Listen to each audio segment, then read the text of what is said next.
Hello and welcome to KG Lyceum. आज हम लोग BHIC 101 के सीरीज को आगे बढ़ाते हुए यूनिट 11 को पढ़ने जा रहे हैं। 11 में क्या पढ़ना है तो इंटेलेक्चुअल डेवलपमेंट एंड एस्थेटिसिज्म पढ़ना है। यानी कि जब वैदिक काल का अंत जब हो रहा होता है, जब अलग अलग विचारधाराएं पनपी, तो उसमें इंटेलेक्चुअल डेवलपमेंट हुआ। लोग जो है ज्ञान की खोज में निकले और वो एसेटिसिज्म बन गए। वो क्या बन गए? वो योगी बन गए। तो ये वो काल है जब अलग अलग विद्वानों ने अलग अलग ज्ञान को ढूंढने की कोशिश की। कोई जैसे मान रहे थे कि वेद ही सब कुछ है, तो कुछ को लग रहा था क्या वेद ही वाकई सब कुछ है या इसके अलावा भी कुछ है। तो इन सारी बातों पे डिबेट चली। लोग जो है अपने अपने तरीके से अपने सत्य को ढूंढने के लिए निकल पड़े। इसी टाइम में हम देखते हैं कि ढेर सारी फिलॉसफियाँ आई, दर्शन जिसको बोलते हैं। टोटल 9 दर्शन, जैसे हम लोग जानते हैं कि 9 दर्शन 9 दर्शन हैं, जिसमें से कि हम जान रहे हैं कि 3 दर्शन जो है वो हेटेरोडॉक्स का था, जो वेद को नहीं मानते थे। 6 दर्शन जो हैं वो आपको ऑर्थोडॉक्स का था, जो वेद को मानते थे।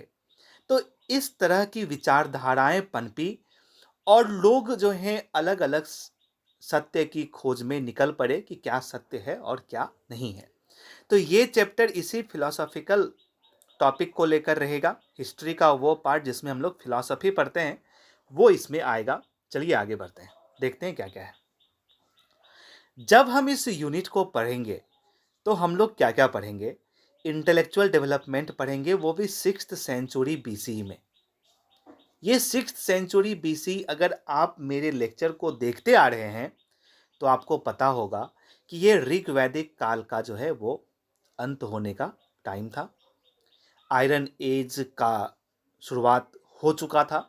ये वो समय है, ये उस वक्त की बात करती है जब वेद जो है वो हर कोई, किसी के पास वेद के बारे में क्या क्या बातें हैं वो पहुंच चुकी थी और लोग इसको अलग अलग तरीके से इंटरप्रेट कर रहे थे।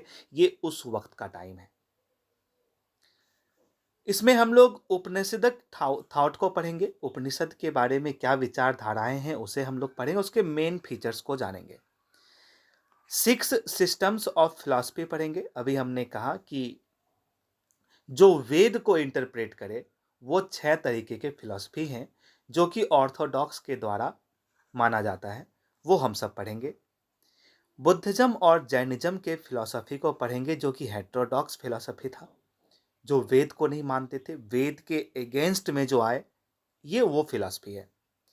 एसेटिसिज्म को पढ़ेंगे, योगी जो लोग बने, जो अपने घरों को छोड़े, जो भटक पड़े, यानी कि जो निकल पड़े सत्य की खोज में, इटर्निटी की खोज में, क्या सही है क्या गलत है, हम क्या हैं, ये सारे क्वेश्चंस का आंसर जानने के लिए जो लोग निकले वो सब एसेटिसिज्म थे। और ये बहुत ज्ञानी लोग होते थे, बहुत पावरफुल लोग होते थे।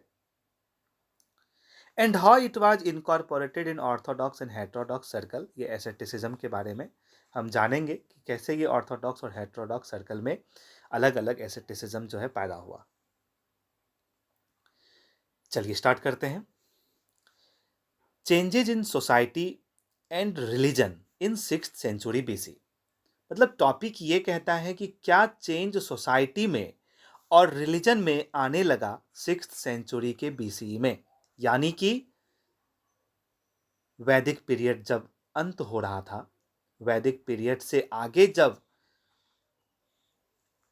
चीज़ें आगे बढ़ी, फिलॉसफी आगे बढ़ा, तो वो कैसे बढ़ा, उस वक्त क्या चल रहा था। तो हम जानते हैं कि सेक्रीफाइस और यज्ञ जो है इस वक्त फला फूला। इससे पहले जब हम लोग आयरन एज को, आयरन टेक्नोलॉजी को पढ़े, आयरन एज को पढ़े, तो उसमें हम लोगों ने जाना किस तरीके से जब आयरन का रेवोल्यूशन आ गया, आयरन का यूज बहुत ही वास्ट वर्क में होने लगा, तो एग्रीकल्चर पनपा, क्योंकि एग्रीकल्चरल टेक्नोलॉजी आयरन की होने लगी और जब टेक्नोलॉजी आयरन की होने लगी तो खेती बहुत बड़े स्तर पे होने लगी। एक सोसाइटी का निर्माण हुआ। अब सोसाइटी के निर्माण में एक हायरार्की पनपा। तो ये सब जब हुआ तो फिर बात आती है कि हम अपने साम्राज्य को, हम अपने धन को, हम अपने प्रतिष्ठा को, हम अपने पूरे के पूरे जो राजकाज है उसको कैसे सुरक्षित रखें, ये राजा का कर्तव्य हो गया। तो ये सारे चीजों को सही तरीके से चलाने के लिए राजा क्या करने लगे, यज्ञ करने लगे। उसमें वो सैक्रिफाइस करने लगे, बलि देने लगे। बलि प्रथा की शुरुआत हुई थी। बलि दिया जाता था। और बलि कौन देता था? तो बलि बलि जो है वो ब्राह्मण के मदद से दिया जाता था। तो एक ब्राह्मणिकल रिलीजन आ गया। हम लोग आगे पढ़ेंगे कि जो वेद है, जितने भी वेद हैं, वो सब वेद किसमें बटे हुए हैं? तो वो बटे हुए हैं मीमांसा में, वो बटे हुए हैं ब्राह्मण में, वो बटे हुए हैं आरण्यक में, वो बटे हुए हैं उपनिषद में। तो वेद का जो क्लासिफिकेशन हुआ है अलग अलग वेद का, तो उसमें एक चीज मीमांसा है जिसमें कि सूत्र की बात कही गई है। मीमांसा में सूत्र की बात कही गई है। फिर एक ब्राह्मण आता है। तो ब्राह्मण कोई रिलीजन नहीं था, वेद का वो हिस्सा जो कि जितने भी कर्म कांड को बताता है वो ब्राह्मण था। जो विधि व्यवस्था को बताया जा रहा था वो ब्राह्मण था। बाद में ऐसा माना जाता है ये सारे चीजों को कराने वाले जो इंटेलेक्चुअल पर्सन्स थे उन्हें एक सेक्ट में डाला गया, वो ब्राह्मण था। तो वही यहां बताया जा रहा है कि सेक्रीफाइस ऑफ यज्ञ ये एक ब्राह्मणिकल रिलीजन में हमें देखने को मिलता है। वेदात सेलिब्रेटेड ग्रेट सेक्रीफाइस। ठीक है। तो ग्रेट सेक्रीफाइस का जिक्र हमें वेद में हुआ है जहां पे बड़े स्तर पे बलि दी जाती है। तो ये सब क्या था? एक चेंज हो रहा था सोसाइटी में। जो सोसाइटी कल तक एक कबीले में बट करके इधर उधर टहल रही थी, नोमैड की तरह टहल रही थी, पास्टरलिस्ट की तरह काम कर रही थी, गौ धन को मान रही थी, वो अभी भी चल रहा था। बेशक अभी भी वो चीज चल रहा था, लेकिन अब सोसाइटी में एक स्टेबिलिटी आ चुका था। स्टेबिलिटी आने का मतलब है कि अब सोसाइटी जो है वो एक जगह बस चुका था और उसको चलाने के लिए अलग अलग हायरार्की बन चुका था। उस वक्त ये सारी चीजें अब होने लगी, ये बात कहा जा रहा है। मतलब यहाँ पे हम देख रहे हैं कि क्षत्रिय आ चुका था, ब्राह्मण आ चुका था, वैश्य शूद्र ये सब आ चुका था। ये सारी चीजें इस वक्त आ चुकी थी।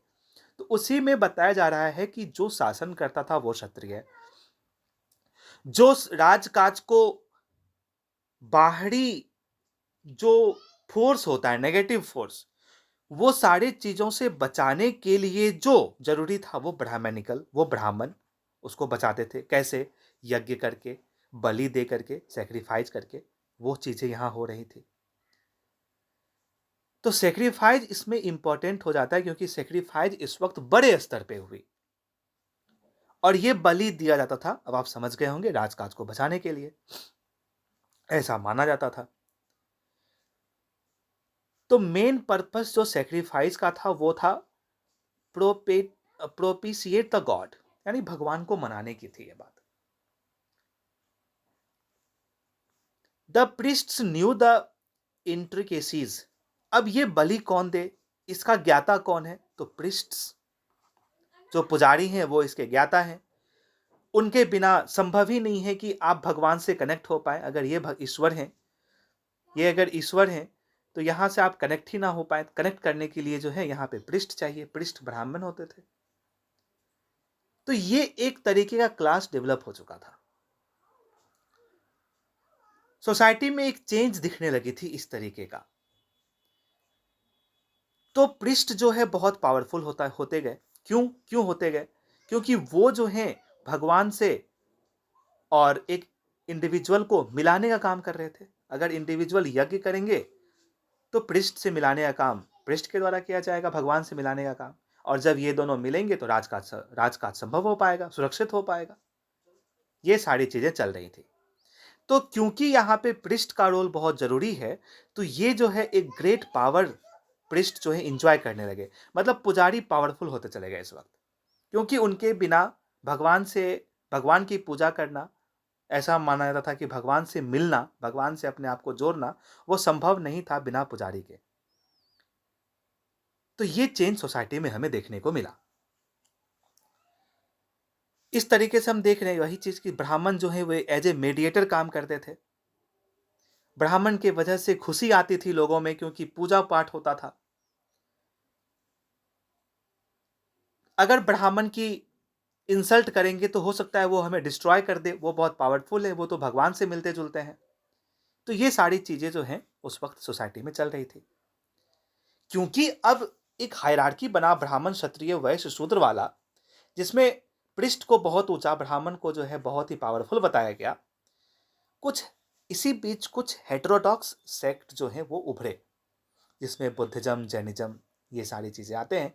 इन लोगों ने विरोध किया इस हायरार्की सिस्टम का, इन लोगों ने विरोध किया ब्राह्मणिज्म का, इन लोगों ने विरोध किया वेदाज का।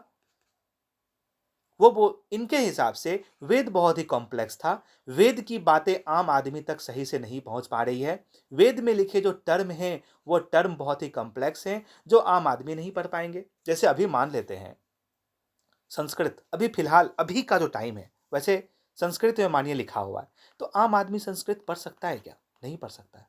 तो अब अगर उसे संस्कृत के किसी भी लिटरेचर को समझना है तो संस्कृत जानने वाले से उनको सुनना पड़ेगा वो चीज।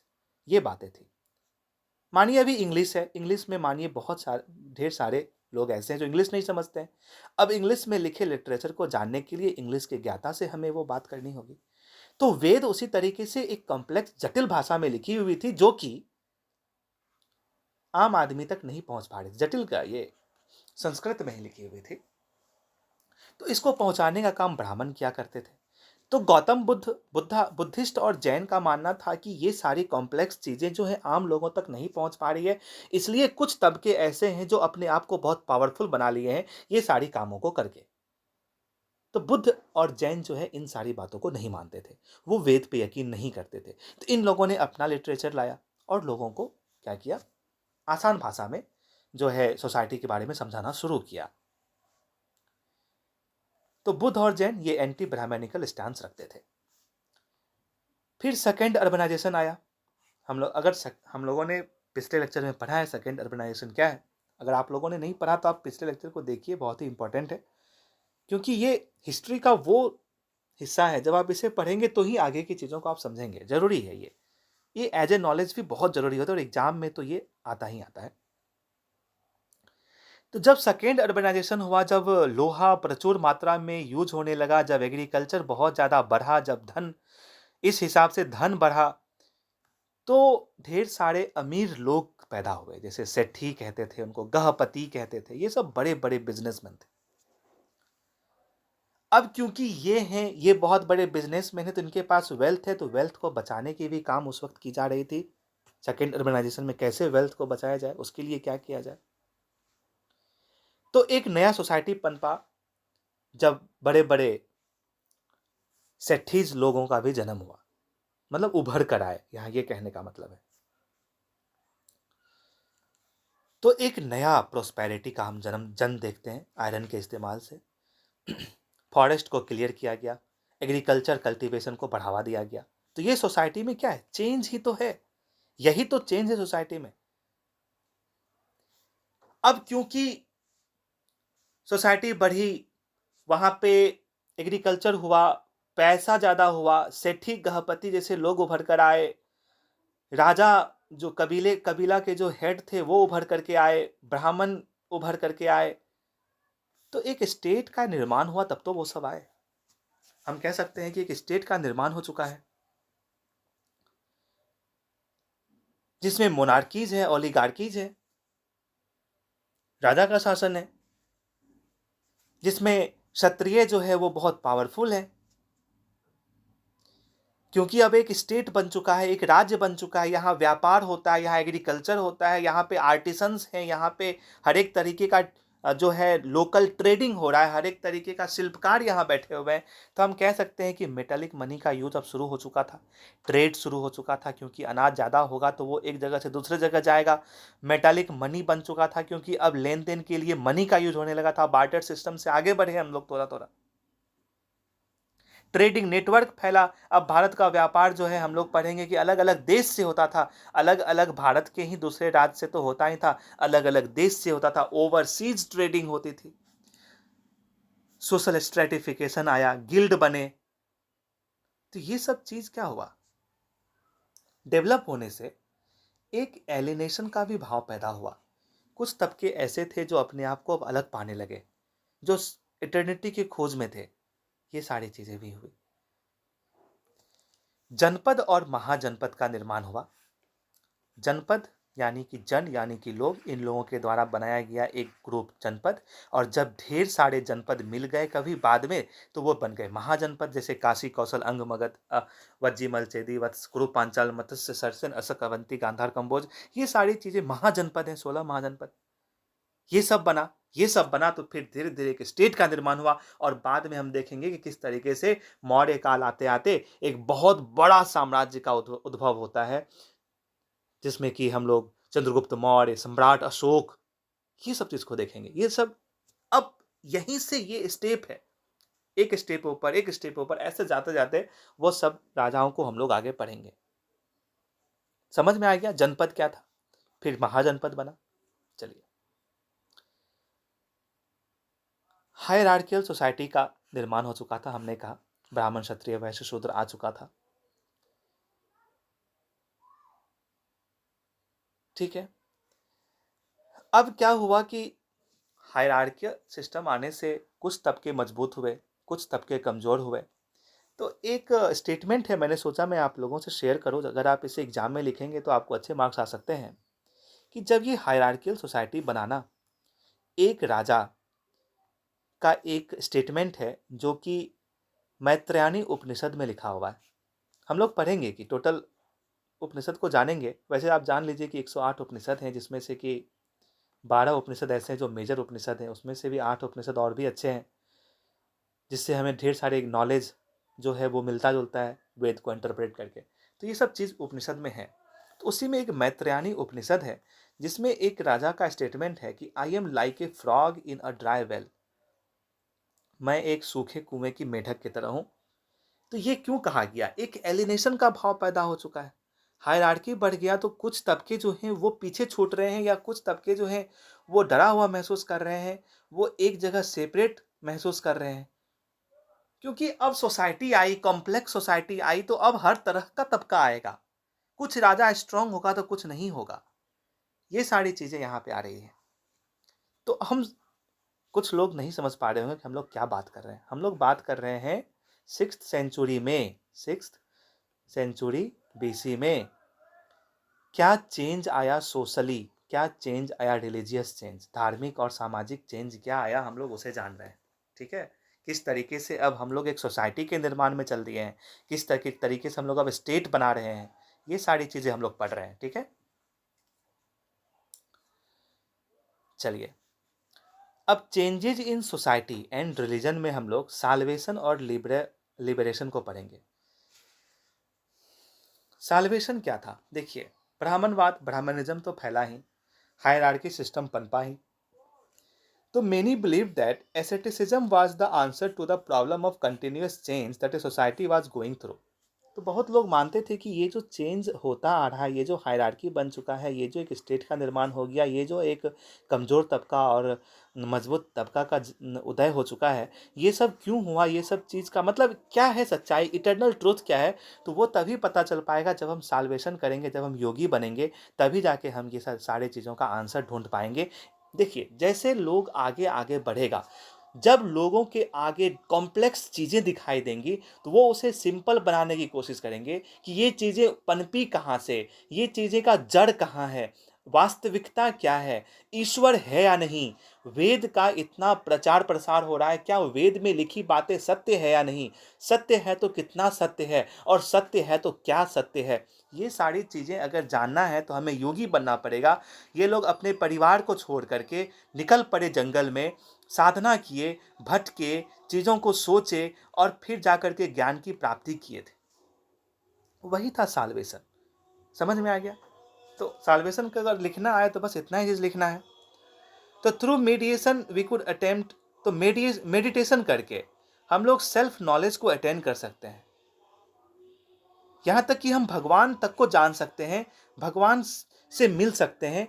हम लोग इतना कुछ मेडिटेशन के तरह कर सकते हैं। तो ये सारी चीज़ों को देखते हुए जो है साल्वेशन और लिबरेशन जैसी एक नए तबके की उदय हुई, जहाँ पे लोग योगी बने, जहाँ पे लोग ज्ञान की तलाश में भटके। किसके लिए? Search of true knowledge. True knowledge क्या है उसके लिए भटके। इमरजेंस ऑफ क्वेश्चन, ढेर सारा क्वेश्चन इंसान के मन में, लोगों के मस्तिष्क में पैदा हुआ। अगर उसका सॉल्यूशन चाहिए तो आप फिर मेडिटेशन करिए।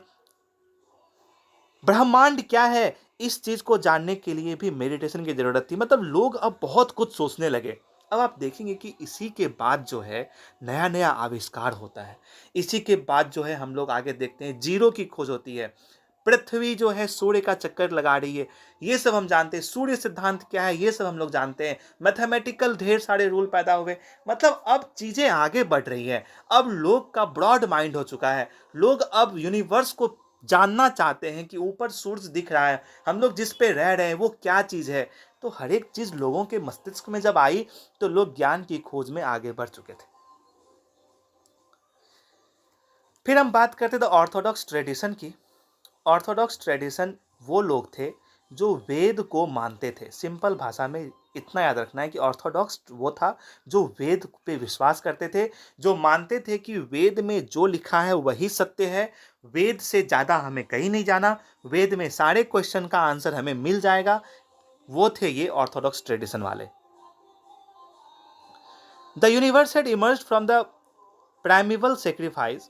सेक्रीफाइस से शुरू हुआ, लेटर तप तक गया, लोग तप करने लगे। लोग अपने शरीर को जो है अब जैसे खाना पीना छोड़ करके मेडिटेशन में लीन कर दिए, तपस्वी बन गए। और माना जाता है कि क्या कहा जाता है कि वो सब बहुत पावरफुल लोग बन गए थे। उन लोगों के पास एक मैजिकल शक्ति आ चुकी थी। फिर हम हेटेरोडॉक्स को पढ़ते हैं। हेटेरोडॉक्स टीचर क्या हो गए?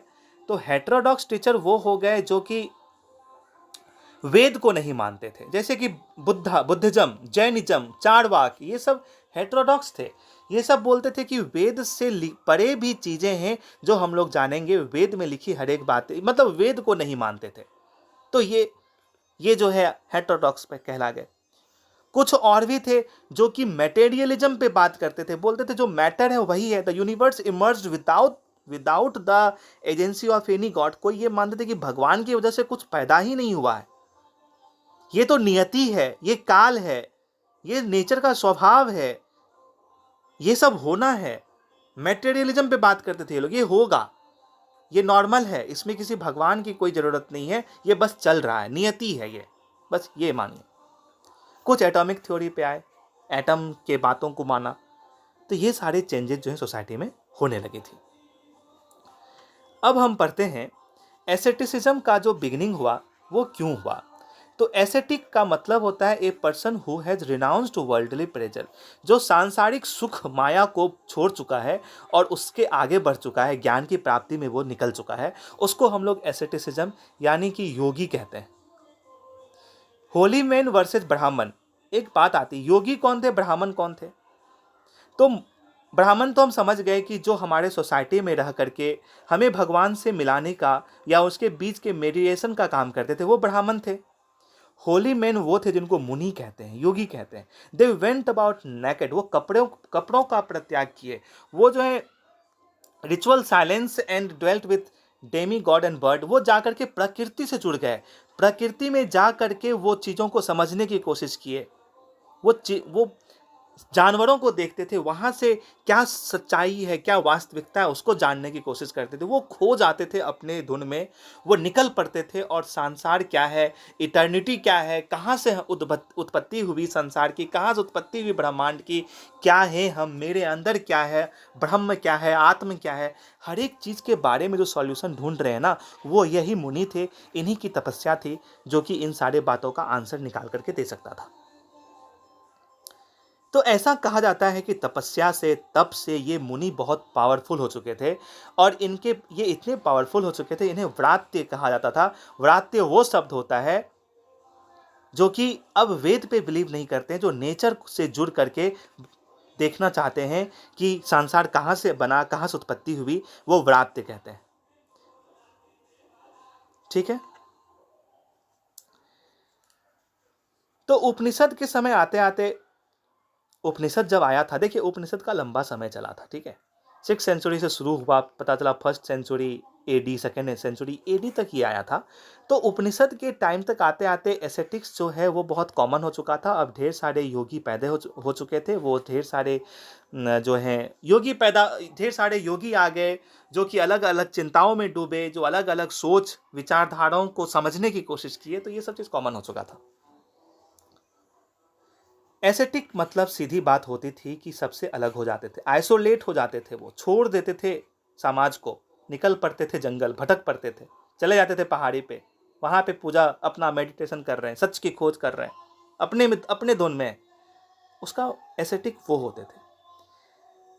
कुछ एसेटिक ऐसे होते थे जो अलग एसेटिक को ज्वाइन करते थे और शिक्षा का जो है, ज्ञान का आदान प्रदान करते थे, गुरु को भी रखते थे, गुरु से ज्ञान लेते थे। तो इस तरीके से एसेटिसिज्म जो है वो पनपा, वो बढ़ते चला गया। हम जैसे पढ़ रहे हैं कि एसेटिक, गौतम बुद्धा भी क्या थे, एसेटिक ही थे। तो गौतम बुद्धा के भी गुरु थे अल्लाह कलाम। तो इस तरीके से एसेटिक पैदा हुई, वो अकेले निकले, भटके। हो सकता है कभी उनको दूसरे योगी से मुलाकात हुई तो वो एक दूसरे से ज्ञान का आदान प्रदान किए। हो सकता है वो कभी किसी को अपना गुरु मान करके उनसे ज्ञान लिए। मतलब जो ज्ञान की खोज में पड़े हुए हैं ना, वही तो हैं एसेटिक, जो छोड़ चुके हैं समाज को, जो छोड़ चुके हैं मोह माया वाली दुनिया को, सांसारिक दुनिया को, वो बस निकल पड़े हैं अपने ज्ञान को लेकर के। वही थे एसेटिक। बस अगर एसेटिक से क्वेश्चन आएगा, 100 मार्क्स का क्वेश्चन आता है यहाँ से, एसेटिक के बारे में आप लिख देंगे। सॉरी, ये 5 मार्क्स का, 100 टोटल होता है। चलिए, तो ये एसेटिक को हम लोग तपस्विन भी बोलते हैं, श्रमण बोलते हैं, सन्यासी बोलते हैं, पारिव्रजक बोलते हैं, योगी बोलते हैं। ये सब कौन है? ये सब रिनाउंसर हैं। ये सब वही हैं जो एसेटिक्स हैं, जो मुनि हैं, उनका ये अलग अलग नाम है।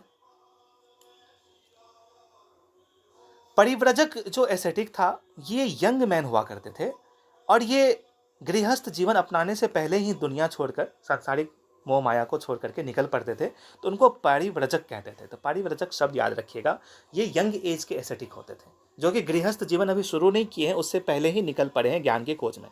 ठीक है। एसेटिक के द्वारा जो है कौतूहलशाला बनाया जाता था, डिस्कशन हॉल जिसको कहते हैं। वहाँ पे फिलोसॉफिकल सब्जेक्ट की क्या होती थी, चर्चाएं होती थी। कुछ ब्राह्मण एसेटिक का भी जिक्र हुआ है। ब्राह्मण एसेटिक वो होते थे जो अपने परिवार के साथ जंगल में रहते थे और वहीं पे मेडिटेशन करते थे। जब आप महाभारत रामायण पढ़ते होंगे तो वहाँ पे आपको ढेर सारे ऐसे गुरु मिलते हैं जो कि अपने फैमिली के साथ जंगल में रहते थे, वहीं पे साधना करते थे और वो उनके पास बहुत ही ज़्यादा पावर आ जाता था। वो मैजिकल पावर उनके पास चला आता था, हिडन पावर्स उनके पास चला आता था। वो पहाड़ को डस्ट बना देते थे, वो नदी को सूखा कर देते थे या सूखी नदी में वो पानी ले आते थे, वो शहर को बचाते थे, वो वेल्थ को बढ़ाते थे और अगर कभी किसी पे गुस्सा आया तो उसको भस्म कर देते थे। ये सारी चीज़ें, ये ब्राह्मण एसेटिक जो हैं उनके द्वारा ये सारी चीज़ें किया जाता था। ये सारी चीज़ें की मान्यताएं हमें पढ़ने को मिलती है। जब हम धर्मसूत्र की बात करेंगे, धर्मसूत्र जो लिखा गया था, ये धर्मसूत्र आपको एडी में लिखा गया था। जब अच्छा, टाइमलाइन आगे पढ़ाएंगे, ये सब मेडाइवल इंडिया के टाइम का बात है, जब वक्ती आंदोलन आया था उससे पहले का।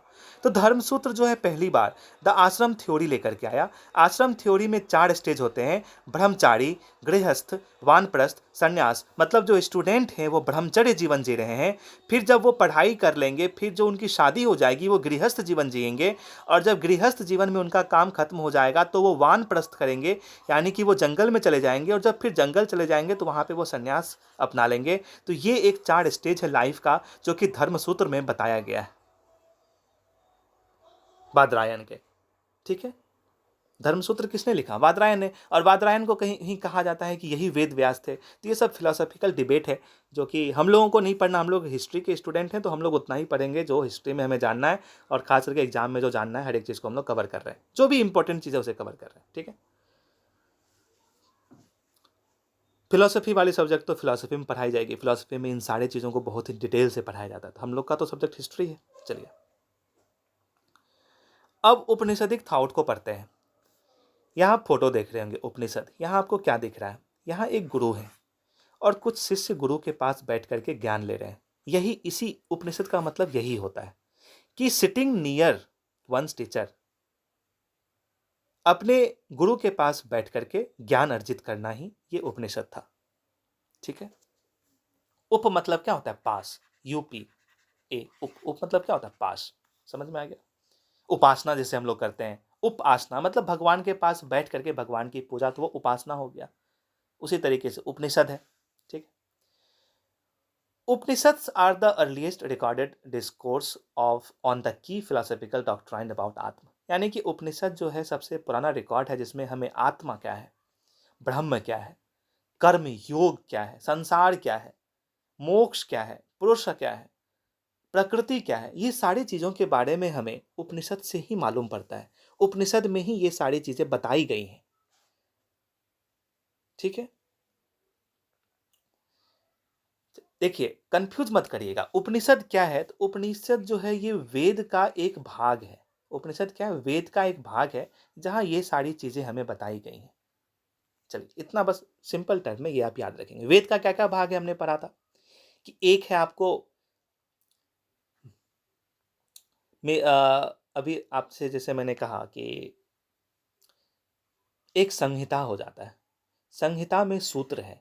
एक ब्राह्मण हो जाता है जिसमें किस तरीके से पूजा पाठ करनी है वो बताई गई है। एक आरण्यक हो, जो जंगल में कैसे लिखा गया कोई कोई बातें, वो आरण्यक में बताई गई है। उसी में एक उपनिषद है। उसी उपनिषद में हम लोग क्या पढ़ रहे हैं? ये उपनिषदिक थॉट को पढ़ रहे हैं। और उपनिषद में हमें आत्म, ब्रह्म, कर्म, योग, संसार, मोक्ष, पुरुषा क्या है, प्रकृति, मतलब अभी जो चीज़ हम लोगों के मन में आती है, जो चीज़ हम लोग देख रहे हैं, वो सब हमें उपनिषद में मिल जाएगा। इसलिए उपनिषद जो है वो क्या होता है? इंपॉर्टेंट हो जाता है। ठीक है, उपनिषद, मेजर मेजर उपनिषद जो लिखे गए थे वो 6 सेंचुरी बीसी में लिख लिए गए थे। 6 से 8 सेंचुरी बीसी में। टोटल 108 उपनिषद हमें पढ़ने, नहीं पढ़ने, 108 उपनिषद है। और वो 108 उपनिषद में टोटल 12 उपनिषद कुछ ऐसे हैं जैसे बृहदारण्यक हो गया, कठोपनिषद हो गया, छंदोपनिषद हो गया। ये सारी चीज़ें जो हैं इम्पोर्टेंट उपनिषद है, जो कि आगे हिस्ट्री में अगर पढ़ने के लिए होगा टॉपिक तो हम लोग पढ़ेंगे। इस चैप्टर में तो नहीं है, तो यहाँ नहीं देखते हैं। ठीक है, तो ये सब उपनिषद है। तो बस हमें ये जानना है कि उपनिषदिक थॉट जो है, ये जो फिलॉसफी है उपनिषद, वहाँ से हमें क्या क्या जानने को मिलता है। ये न्यू आइडियोलॉजी को जन्म देता है।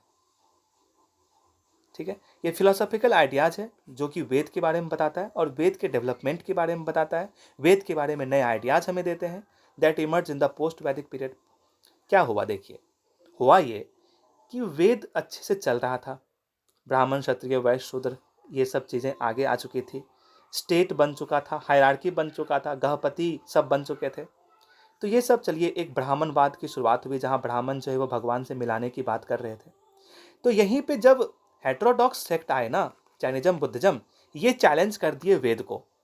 और जब ये वेद को चैलेंज कर दिए तो फिर नए नए फिलॉसफी निकल के आया, जिसमें हम लोग 6 फिलॉसफी जो है ऑर्थोडॉक्स वाला देखेंगे।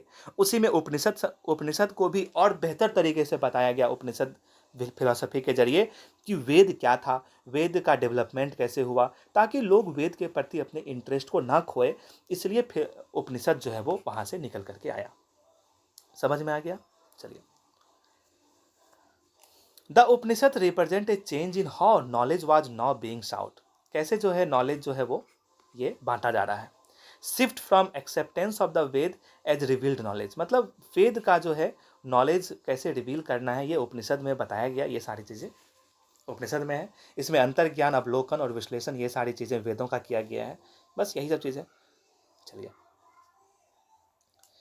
उपनिषद जब हम पढ़ते हैं तो उसमें हम लोग आत्म और ब्रह्म को पढ़ते हैं। आत्म एक अलग टर्म है, ब्रह्म एक अलग टर्म है। इसमें कहा गया Brahma is visualised as the universal soul. Brahma को माना गया कि ये ब्रह्मांड का एक शक्ति है ब्रह्म, और जितने भी आत्मा है, अलग अलग इंडिविजुअल शक्ति है आत्मा, ये सारे आत्मा जो है ना एक साथ मिल करके क्या बना देते हैं, तो ब्रह्म बना देते हैं।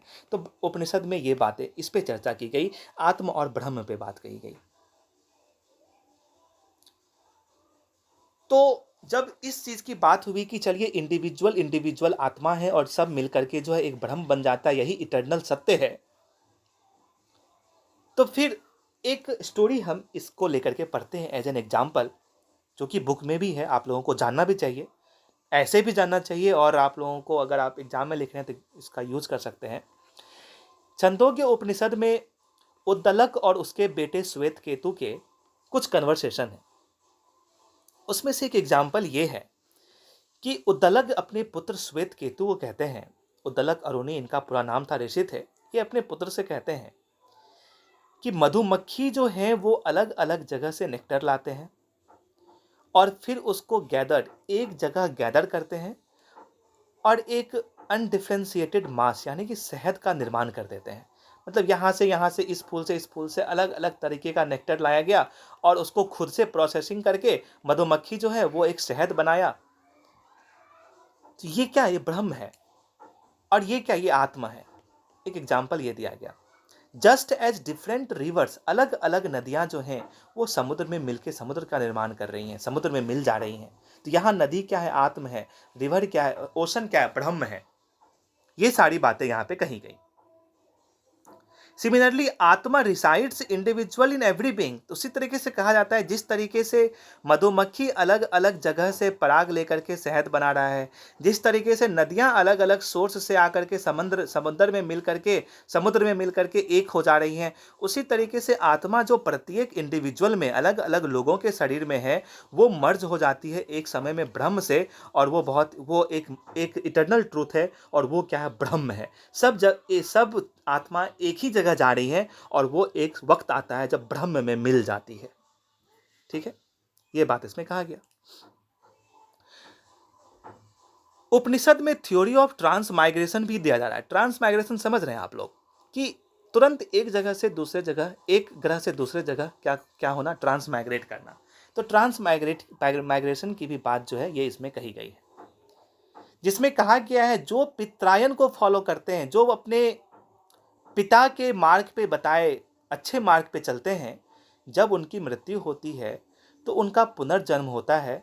कब? जब वो अपने सारे अच्छे काम के फल को चांद पे जा करके एक अच्छे अनुभूति के साथ महसूस करते हैं। जब उनका जितने दिनों का जितना कर्म था, वो कर्म जब वो चंद्रमा पर जा करके पूरा कर लेते हैं एक अच्छे अनुभूति के साथ, तो फिर उनका अलग से पुनर्जन्म होता है, जब वो वापस माँ के गर्भ में वो आते हैं। तो एक आत्मा का ट्रैवल बताया गया इसमें, कि कैसे बताया गया कि जब किसी की मृत्यु होती है, वो अच्छे कर्म किए हुए हैं, तो उनका आत्मा जो है पहले धुआं से होते हुए, फिर रात के अंधेरे में, फिर ये जो 15 दिन का जो अंधेरा होता है, रात का अंधेरा, वहाँ से निकलते हुए फिर वो चंद्रमा पे पहुँचता है। चंद्रमा पे वो रहते हैं और तब तक वहाँ रहते हैं जब तक उनके अच्छे कर्म हैं। उन अच्छे कर्म के फल को वो वहाँ पाते हैं, फिर वहाँ से स्मोक बन करके, मिस्ट क्लाउड रेन बन करके वापस आते हैं, फिर उनका दूसरा जन्म होता है। तो ये एक अच्छे आत्मा के ट्रैवल को इसमें बताया गया है। तो ट्रांसमाइग्रेशन थ्योरी में यही कहा गया है। तो ये तो बात हो गई जो अच्छे कर्म किए हैं उसकी, नॉर्मल पर्सन जो अच्छा काम किया है। एक होता है देवायन को बताया गया है कि the other way is the way of God, भगवान के रास्ते में जाना, जिसमें कि नेवर रिटर्न, जो महान लोगों की मृत्यु हो जाती है, ऋषि, वो वापस नहीं आते, वो रिटर्न नहीं होते। तो ये देवायन का थ्योरी है। जो महान ऋषि होते हैं उनकी जब मृत्यु होती है तो वो वापस नहीं आते, वो मोक्ष की प्राप्ति करते हैं। उसी में एक सेल्फ डिस्ट्रॉय की बात आती है कि लोग अपने शरीर को इतना कमज़ोर कर लेते हैं साधना करते करते, उनके बाद उनकी मृत्यु होती है, तो फिर उनका जो आत्मा है वो बहुत अच्छे तरीके, उनकी भी पुनर्जन्म नहीं होती, वो भी मोक्ष की प्राप्ति करते हैं। तो ये सारे उपनिषद में थाउट है। तो उपनिषद में हमने क्या पढ़ा था, ये जो जिस्ट है, इसका जिस्ट निकल के क्या आता है, उपनिषद में हम लोगों ने क्या देखा, उपनिषद में हम लोगों ने क्या देखा। आप देखिए, जितनी चीज़ें मैंने आपसे अभी कही, यही चीज़ें तो, यही सब तो बात है कि आत्मा क्या है, ब्रह्म क्या है। अभी हमने जाना कि आत्म क्या है, अब आप समझ पा रहे होंगे। अलग अलग आत्मा जो हम लोगों के अंदर है वो एक ब्रह्म बन जाता है, ब्रह्म में मिल जाता है, जो कि अल्टीमेट रियलिटी ब्रह्म है। उपनिषद ये बात कह रही है। कर्म के बारे में है, जो अच्छा कर्म किया वो अपने कर्म का अच्छा फल भुगतेगा और फिर जन्म लेगा। जो योगा किया, क्या संसार है, ये सारी चीज़ें हमने देखी। मोक्ष की प्राप्ति होती है, जो योगी होते हैं, जो एनलाइटेड पर्सन होते हैं, उनकी जब मृत्यु होती है तो वो वापस जन्म नहीं लेते हैं, क्योंकि वो मोक्ष की प्राप्ति करते हैं। क्योंकि वापस जन्म लेकर के आना तो वही है कि फिर से आप संघर्ष करिए। फिर हमने पुरुषा, हम लोग जानेंगे आगे पुरुषा क्या है, प्रकृति क्या है, प्रकृति नेचर है, पुरुष क्या है। ये जो मैन, ये जो संसार में लोग हैं, जो इंसान हुआ, वो सब पुरुष कहा गया, वो सबको पुरुष टर्म दिया गया। तो उपनिषद में हमें ये सारी बातें जानने को मिलती है। ठीक है, उपनिषद में हमें डॉक्ट्राइन ऑफ इमेंसिपेशन, मुक्ति का सिद्धांत मिलता है कि मुक्ति क्या है।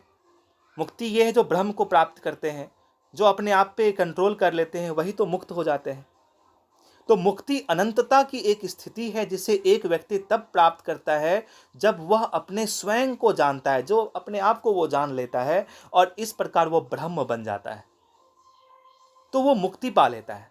इसी में कहा गया है जो अज्ञानी है वो, उसके लिए बस एक ही रास्ता है कि भाई आपका फिर पुनर्जन्म होगा, फिर आप कर्म करिए, ज्ञान अर्जित करिए। अगर आपने फिर से ज्ञान अर्जित किया तो आप मोक्ष की प्राप्ति आप कर पाएंगे, आपको मुक्ति मिल जाएगी। अगर आपने मोक्ष की ज्ञान, फिर से आप अज्ञानी रह गए तो आपका फिर पुनर्जन्म होगा। फिर रहिए आप माया युग में, इस मृत्यु वाले जगह पे, और यहाँ सीखिए, कोशिश करिए कि यहाँ से जल्दी अच्छा नॉलेज लेके ब्रह्म को प्राप्त हो जाए। ये सारी बातें उपनिषदिक थाउट में हमें देखने को मिलती है।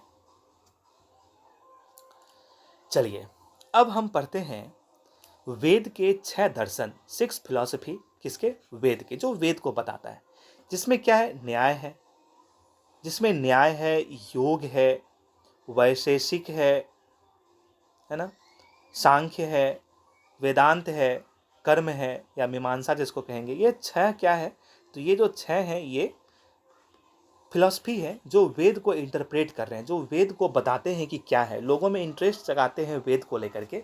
यह 6 वेदांत। जब पूछे यह 6 वेद फिलॉसफी किसका है, तो ये ऑर्थोडॉक्स का है। ऑर्थोडॉक्स कौन है, जो वेद को मानते हैं। तो द आस्तिक मत, ये क्या है, आस्तिक मत है, यानी ऑर्थोडॉक्स कौन है, आस्तिक है। हेटेरोडॉक्स कौन है, नास्तिक है। तो ये ऑर्थोडॉक्स है, तो ये आस्तिक मत हो गया, जिसमें 6 फिलॉसफी है, 6 दर्शन है, जिसमें सांख्य, योग, वेदांत, मीमांसा, न्याय, वैशेषिक है। तो हम इसमें कुछ सिलेक्टेड पढ़ते हैं, ज़्यादा जानने की ज़रूरत नहीं है, इससे क्वेश्चन भी उतनी नहीं आती है, बस जितना मैं कह रहा हूँ उतना ही आप जान लेंगे। वैसे तो बहुत कम्प्लेक्स है, इसमें घुसे तो कहीं ना कहीं मतलब ये बहुत ही ये फिलोसॉफिकल टॉपिक है। फिर अगर सब कुछ जान गया तो हम, खास करके हम लोग फिर पढ़ाई क्यों कर रहे हैं, है ना। तो प्रोफेसर A.L. बशम 2004 में कुछ बातें निकाल के आए इस 6 फिलॉसफी से। न्याय को लेकर वो कहते हैं कि न्याय मतलब एक एनालिसिस है। आपको याद क्या रखना है, तो न्याय जो है किसने दिया, तो अक्षपाद गौतम ने न्याय का सिद्धांत दिया। इतना जरूर याद रखें, बस इतना ही, जिसमें कहा गया कि अगर आप अच्छे तरीके से सोचते हैं, यानी स्पष्ट सोच रखते हैं, तार्किक एक तर्क की तरह किसी चीज को जानते हैं, तो आप उच्चतम ज्ञान प्राप्त करेंगे। ठीक है, तो ये न्याय था। जो न्याय किसके द्वारा दिया गया, अक्षपाद गौतम के द्वारा दिया गया। न्याय मतलब क्या था, एनालिसिस करना होता है, क्लियर थिंकिंग, है ना। ये सारी चीजें जो हैं ये न्याय के अंतर्गत आती है। फिर हम लोग वैशेषिक पढ़ते हैं। वैशेषिक के बारे में उन्होंने कहा, किसने कहा, प्रोफेसर A.L. बशमन ने कहा। चलिए, तो वैशेषिक छोड़ दीजिए, प्रोफेसर कौन है छोड़ दीजिए, बस ये जानिए कि प्रोफेसर जो है, सॉरी, ये वैशेषिक जो है ये न्याय से पुराना है, वो भी छोड़ दीजिए, न्याय से पुराना है। वैशेषिक किसके द्वारा दिया गया, तो कनद मुनि के द्वारा दिया गया। उल्लुक कनद नाम था, कनद मुनि कहते हैं, उनके द्वारा वैशेषिक सिद्धांत दर्शन लाया गया, जिसमें भौतिकी और तत्व मीमांस की बात की गई, जिसमें फिजिक्स और मेटाफिजिक्स की बात कही गई। फिजिक्स की बात कही गई, जो भी मैटर है उसके बारे में कहा गया। मेटाफिजिक्स की बात कही गई, मतलब आत्म क्या है, ब्रह्म क्या है, ये सारी चीज़ें ये सारी चीज़ों के बारे में हमें वैशेषिक में जानने को मिल जाता है। बस इतना ही जानना है, ठीक है। चलिए, सांख्य के बारे में ये याद रखिएगा कि सांख्य दर्शन जो है ये 6 दर्शन में सबसे पुराना है। 6 दर्शन में सबसे पुराना है। सांख्य जो है सरल शब्दों में ब्रह्मांड के विकास का उल्लेख करता है। ब्रह्मांड कैसे बना, कहाँ से पनपा, उसके बारे में सांख्य कहता है। याद रखिएगा, सांख्य जो है वो ब्रह्मांड के विकास के बारे में बताता है।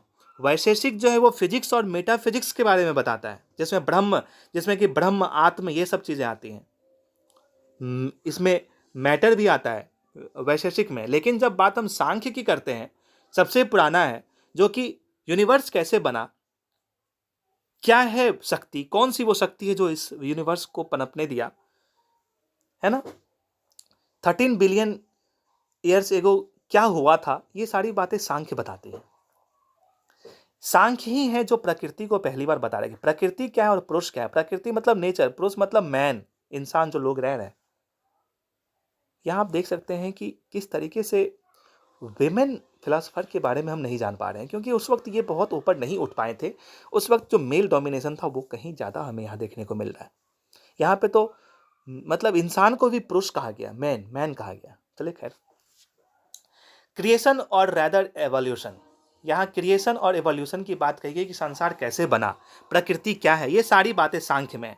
तो याद रखेंगे, सांख्य मतलब प्रकृति कैसे बनी, तत्व क्या है, वो मैटर के बारे में तत्व क्या है वो जानना है, प्रकृति क्या है नेचर को जानना है, पुरुषा क्या है मतलब इंसान जो है, ये सारी चीज़ों के बारे में इंटरप्रेट सांख्य करता है। ये सारी बातें वेद में हैं, लेकिन वेद के उन हिस्सों को ये सांख्य जो है एक जगह करके हम लोगों को बताया जा रहा है। सारा चीज़ वेद में है, ठीक है, ये याद रखेंगे। यहाँ क्या, very important feature of Samkhya metaphysics is the doctrine of 3 constituent qualities, guna, sattva, raja, tamas. ये सब क्या है। When the cosmic matter is at an undeveloped stage, the 3 constituent qualities are in equilibrium as the world evolves, one of the other qualities predominates. उनका कहना है कि चलो भाई सब कुछ है, पहले से मौजूद है, गुण सब में है, सत्व सब में है, राजा वाला पैशन सब में है, डलनेस आलस वाला पैशन सब में है। लेकिन जब एक सोसाइटी की निर्माण नहीं हो रही होती है ना, ये इक्विलिब्रियम में भटकता रहता है, किसी को कुछ मतलब नहीं है, बस चल रहा है, न्यूट्रल है। लेकिन जब एक सोसाइटी बन जाता है तो फिर ये जो है एक दूसरे के ऊपर डोमिनेशन शुरू कर देता है। ये बात जो है ये सांख्य कह रहा है। चलिए, 6 फिलॉसफी में हम लोग अब पढ़ने जा रहे हैं योग किसने दिया, पतंजलि के द्वारा योग दिया गया। और पतंजलि बोले कि योग करने से ही हम चीज़ों को जान पाएंगे। योग से क्या होगा, कैसे करेंगे, सेल्फ कंट्रोल कर पाएंगे हम लोग योग से, हम ऑब्जर्व कर पाएंगे योग से, हम आसन पोस्चर के माध्यम से चीज़ों को जान पाएंगे, हम डेथ पे कंट्रोल कर पाएंगे प्राणायाम करके, डेथ कहते, ब्रीथ, है ना, प्राणायाम करके। तो ये सब योग हम लोग जब करते हैं तो ये सब चीज़ हम लोग जानते हैं कि ध्यान क्या है, समाधि क्या है, धरना क्या है। तो ये सब चीज़ योग का हिस्सा है, और योग करके भी हम इटर्निटी को जान सकते हैं क्या है, ठीक है। इसलिए देखते होंगे कि पुराने मुनि सब योग किया करते थे, है ना। तो ये योग जो है ये एक फिलॉसफी है, पूरे की पूरी फिलॉसफी है। ये किसके द्वारा योग दिया गया था, पतंजलि के द्वारा दिया गया था, याद रखेंगे। कितने स्टेज हैं योग में, तो 8 स्टेज हैं। चलिए, अब 6 सिस्टम ऑफ फिलॉसफी में हम लोग मीमांसा पर चलते हैं। मीमांसा क्या है, एक्सपोजिशन करता है। एक्सपोजिशन आप लोग देख रहे होंगे, किसी चीज़ का जो वो लगाया जाता है, हिंदी वर्ड अभी ध्यान में नहीं आ रहा, प्रदर्शनी जो है वो मीमांसा है। It's earliest work is the सूत्र ऑफ जैमिनी। तो यहाँ याद रखना है कि मीमांसा जो है वो जैमिनी के द्वारा लिखा गया था, और वो जो है वेद को एज ए इटर्नल और सेल्फ एग्जिस्टेंस की बात कही। मीमांसा फिलोसफी बाद में वेदांत से जाके मिल गया, बस इसमें ये याद रखेंगे।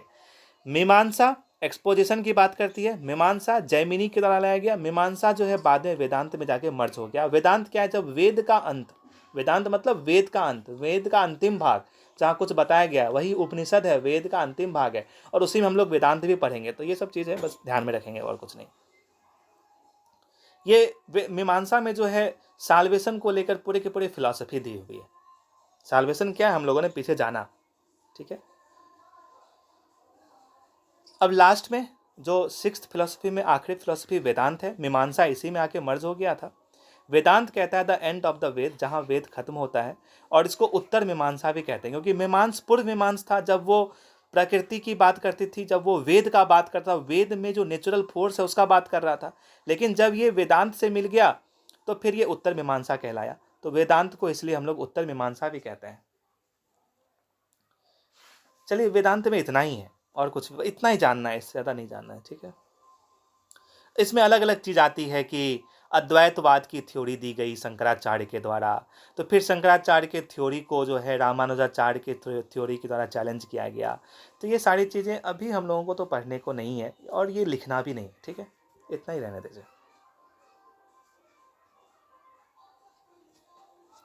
अब हम बात करते हैं नास्तिक स्कूल ऑफ थॉट क्या है। नास्तिक स्कूल ऑफ थॉट में क्या है, उसमें बुद्धिज्म हम लोग पढ़ेंगे। आगे तो बुद्धिज्म पढ़ने के लिए है ही, कुछ जान लीजिए कि बुद्धा जो है वो, बुद्ध मतलब जो बहुत ही ज़्यादा बुद्धि वाले, जिस बुद्ध ही बुद्धिज्म है। एनलाइटेंड पर्सन, जिसके पास ज़्यादा ज्ञान हो, वही बुद्धा थे। तो बुद्धिज्म जो है वो पाली कैनन में लिखा गया है, जो कि हर किसी को समझ में आए, इसलिए ये लिखा ही गया था कि वेद जो है अपना वर्चस्व ना जमा पाए, है ना। बुद्धिज्म फिलॉसफी में हमें पितक पढ़ने के लिए आता है, जो कि बुद्धिस्ट का एथिक्स फिलॉसफी है। पितक आगे हम लोग नेक्स्ट चैप्टर में ये सब पढ़ेंगे। ये सब क्या है, नास्तिक स्कूल ऑफ आर्ट है, जिसको कि हेटेरोडॉक्स स्कूल ऑफ आर्ट कहते हैं, इतना याद रखिएगा। तो बुद्धिज्म में हमें बताया गया है कि संसार में दुख है, दुख का कोई कारण है, उसका दुख का निवारण भी है, तो वो कैसे दुख को हटाया जाए, उसके लिए अष्टांग थ्योरी भी है। तो ये सब चीज़ बुद्धिज्म में हम लोग पढ़ेंगे। फिर हम लोग लॉन्जिंग क्या है वो पढ़ेंगे। लॉन्जिंग यही कि दुख क्यों है, उसको कैसे दूर करें। आत्मा पे विश्वास बुद्धिज्म के द्वारा नहीं किया जा रहा था। ये जो है निर्वाणा को फॉलो करते थे। निर्वाण की प्राप्ति होना, यानी कि जब आप एक सच्चा ज्ञान प्राप्त कर लेते हैं तो आप निर्वाण को प्राप्त कर लेते हैं। तो ये बेसिक बेसिक टर्म आप लोग ध्यान रखेंगे। फिर जैनिज्म आता है। जैनिज्म में क्या है, वर्धमान जो है वो 24वें तीर्थंकर थे जैनिज्म के, मतलब 24वें गुरु थे वर्धमान। इससे पहले भी 23 गुरु आ चुके थे, और 24 के बाद कोई गुरु नहीं आए, आखिरी गुरु वर्धमान ही थे। और वर्धमान ने एक फिलॉसफी दिया, जो कि जैनिज्म एक फिलॉसफी निकल के आया, जिसमें इन्होंने निर्ग्रंथ की बात कही, फ्री फ्रॉम फेटर्स, बंधनों से मुक्त हो जाओ। तो ये लोग बंधनों से मुक्त का सिद्धांत जैनिज्म के द्वारा दिया गया। इन्होंने जीव और अजीव की बात कही कि संसार जो है दो चीज़ों से बन के मिल के बना है, एक है जीव और दूसरा है अजीव। एक जो लिविंग है, दूसरा जो नॉन लिविंग थिंग्स है, इसी से संसार बनी हुई है। ये बात जो है जैनिज्म कहते हैं। कर्म की बात करते हैं जैनिज्म भी, अच्छे कर्म करेंगे तो अच्छे फल पाएंगे। यहाँ आप देख सकते हैं कि बुद्धिज्म और जैनिज्म भले ही ये नास्तिक थे, भले ही ये हेटेरोडॉक्स थे, लेकिन ये कहीं ना कहीं वेद के कुछ चीज़ों को माने हैं। जैसे कर्म को माने हैं, है ना, कर्म को माने हैं, जीव अजीव को माने हैं। तो ये सारी चीज़ें डिबेट का कारण बनता है। खैर, ये सब चीज़ है तो हम लोगों को पढ़ना है, ठीक है। चलिए, जैनिज्म में बोलता है कि अगर आप निर्वाणा को प्राप्त करते हैं तो आपको फास्टिंग करना होगा, सेल्फ मॉर्टिफिकेशन करना होगा, अपने आप को कष्ट देना होगा, मेडिटेशन करना होगा, तब जा करके आप जो है निर्वाण को, नॉलेज को प्राप्त कर पाएंगे, ठीक है। जैनिज्म का 5 जो है 5 वॉज हैं, जिसको हम प्रण कहते हैं। जैसे नॉन वायलेंस, हम जो हैं वो हिंसा नहीं करेंगे, हम चोरी नहीं करेंगे, नॉन स्टेलिंग, हम सत्य बोलेंगे, ट्रुथ, हम जो हैं सेक्सुअल एक्टिविटी से दूर रहेंगे, हम जो हैं पोजेशन ऑफ प्रॉपर्टी नहीं हड़पेंगे। मतलब non violence, non stealing, truth, abjuring sexual activity, possession of property, ये सब चीज़ को जो है, ये 5 शपथ लिया गया कि हम ये सब काम नहीं करेंगे, तभी हम निर्माण को प्राप्त हो सकते हैं। नास्तिक स्कूल ऑफ आर्ट में ही हम लोग मेटेरियलिज्म को भी मानते हैं। कुछ तबके ऐसे थे जो वेद, जो नेचुरल फोर्स, जो कि एक क्या कहें कि जो गौतम बुद्ध सब भी कर्म को मानते थे, है ना, पुनर्जन्म को मानते थे। वेद में भी कर्म को माना गया, पुनर्जन्म को माना गया। तो ये मेटेरियलिज्म जो तबके के लोग थे, वो ये सब चीज़ को नहीं मानते थे। वो बोलते थे एक नेचर है और ये नेचर चल रहा है अपने हिसाब से, इसको किसी से कुछ लेना देना नहीं है, ऐसी बातें ये करते हैं। इसीलिए इसको मेटेरियलिस्टिक स्कूल कहा गया। जो सामने दिख रहा है बस वही है, उस पर ये बात करता है ना। मेटेरियलिज्म में यही है। Many teacher of this period did not believe in the primacy of God, मतलब भगवान की प्रमुखता, भगवान ही सब कुछ है, ये सारी बातों को ये नहीं मानते थे। हालांकि ये ट्रांस माइग्रेशन थ्योरी को मानते थे कि एक जगह से दूसरे जगह का जो है वो एनर्जी का जो ट्रांसफ़र होता है, ये चीज़ को ये मानते थे, लेकिन ये बहुत ज़्यादा मात्रा में नहीं माना गया। लेकिन ये मेटेरियलिज्म को आप इतना ही मानिएगा कि ये वेद पे, भगवान पे बिल्कुल भी विश्वास नहीं करते थे। ठीक है, चलिए। तो हम लोगों ने यहाँ पे हम लोगों ने क्या क्या देखा? हम लोगों ने उपनिषद देखा, जाते जाते मैं बोल देता हूँ ताकि कनेक्टिविटी बना रहे। हम लोगों ने क्या देखा? उपनिषद थाउट को देखा। हम लोग सबसे पहले हम लोगों ने क्या देखा, सोसाइटी में क्या चेंज आया था 6th सेंचुरी में, जब एक आयरन रेवोल्यूशन आ चुका था, जब सेकेंड अर्बनाइजेशन आ गया था, तो सोसाइटी में क्या चेंज आया, रिलीजन में क्या चेंज आया। फिर हम लोगों ने उपनिषद को जाना, उपनिषद किस किस बात को ब्रह्म, आत्म, मोक्ष, कर्म, ये सब की बात उपनिषद करता है। फिर हम लोगों ने वेद के जो हैं ऑर्थोडॉक्स थ्योरी को देखा, जिसमें 6 फिलॉसफी हमने देखा, जिसमें हमने क्या क्या देखा, हमने सांख्य देखा, हमने योग देखा, हमने न्याय देखा, हमने वैशेषिक देखा, मीमांसा देखा, वेदांत देखा। ये सारी जो 6 फिलॉसफी है इसका आस्तिक का, ऑर्थोडॉक्स का जो 6 फिलॉसफी है, जो कि वेद को इंटरप्रेट करके हमें समझाने की कोशिश करता है, उसे हम लोगों ने देखा। फिर हम लोगों ने 3 थ्योरी जो है वो नास्तिक के हम लोगों ने देखे, जिसमें हम लोग बुद्धिज्म, जैनिज्म और एक मेटेरियलिज्म की बात हम लोगों ने किया। मेटेरियलिज्म में ही हम लोग चारवाक को भी पढ़ते हैं, इसको ध्यान में रखेंगे, जिसको कि चारवाक भी बोलते हैं। तो ये सब चीज़ हम लोगों ने जाना। तो आज का सिलेबस, आज का जो चैप्टर था वो फिलॉसफी से भरा हुआ था। आशा है आप लोगों को अच्छा लगा होगा। अच्छे लगे तो शेयर करिए, सब्सक्राइब करिए, और क्या आप लोग ही कर सकते हैं। चलिए, थैंक यू।